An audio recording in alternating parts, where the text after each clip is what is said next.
The billionaire was about to sign his bankruptcy at 4 a.m. until a waitress spotted the mistake at exactly 4:07 in the morning, under flickering fluorescent lights that buzzed like tired insects. A billionaire sat alone in a roadside diner with bankruptcy papers spread across a sticky table, his hand trembling as the pen hovered inches above the final signature, unaware that one small mistake, hidden in the paperwork, was about to change the course of his life forever. His suit was wrinkled, his eyes hollow, and the weight of a collapsed empire pressed down on his chest as heavily as the silence around him. Before the story pulls you deeper, if you believe in kindness, second chances, and the quiet power of ordinary people doing extraordinary things, please take a moment to like this video, share it with someone who needs hope, comment your thoughts, and subscribe to the channel The Thread of Kindness. Your support helps stories like this reach hearts that need them most. He had once been a name that echoed in boardrooms and headlines, a man whose decisions moved markets and whose smile appeared on magazine covers beside words like visionary and unstoppable. And now, in the darkest hour before dawn, he was just another exhausted soul, clinging to a cup of cold coffee, replaying every mistake that had led him here. A failed expansion overseas, a trusted partner who vanished when the numbers stopped adding up, lawyers who spoke in calm voices while dismantling everything he had built over 3 decades. By the time the clock crawled past 4, bankruptcy was no longer a threat.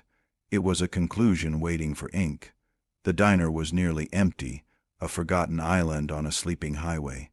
The smell of grease and burnt toast hung in the air, comforting and suffocating at the same time. He had chosen this place because no one here would recognize him, because the anonymity matched how invisible he felt to the world now. The papers on the table were thick, heavy with legal language, clauses, and consequences that would strip him of his companies, his reputation, and the legacy he had dreamed of leaving behind. Signing them felt like erasing his own name. Across the room, a waitress moved slowly between tables, her shoes worn thin, her posture tired but steady.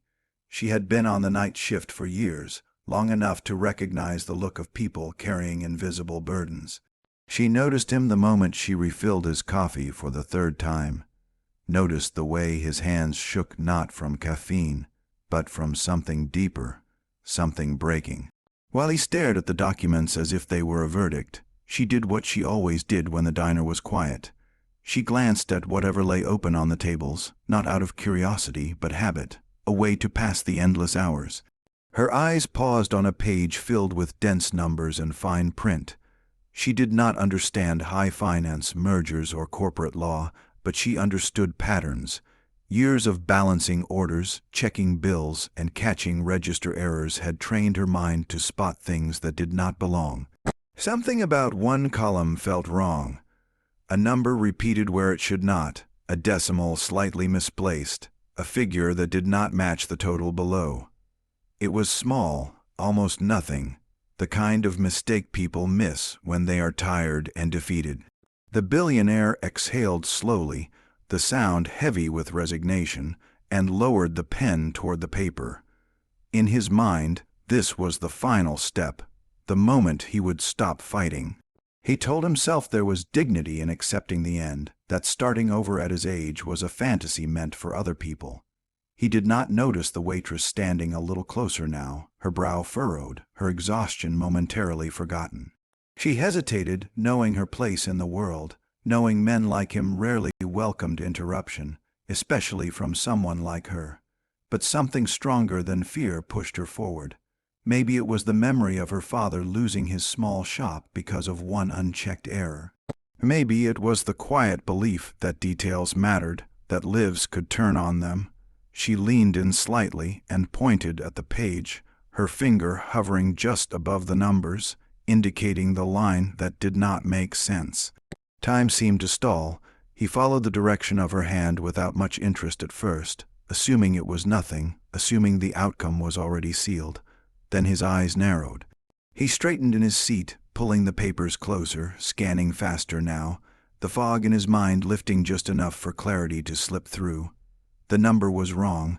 Not just slightly wrong, but catastrophically wrong. A duplicated liability, counted twice, inflating losses by millions.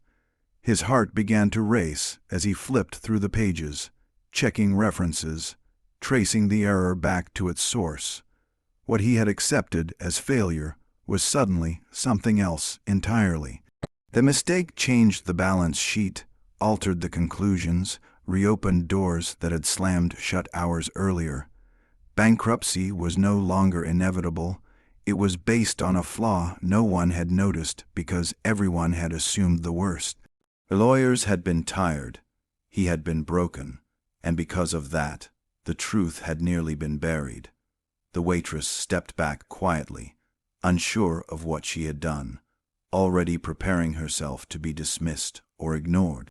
But the man in front of her looked different now, alive in a way he had not been minutes earlier. His shoulders were no longer slumped. His eyes burned with focus and disbelief. In that moment, the power imbalance between them vanished. They were just two people standing at the edge of a mistake that almost destroyed a life. By sunrise, the diner filled with the low hum of morning traffic and fresh coffee. The papers remained unsigned. Calls were made. The legal team was summoned back into action. What had seemed like the end transformed into a narrow escape, fragile but real. The billionaire did not leave immediately. He sat there longer than necessary, absorbing what had happened, realizing how close he had come to losing everything, not because of fate, but because no one had slowed down enough to truly look. He left the diner as daylight painted the sky pale gold, carrying more than documents. He carried humility, gratitude, and a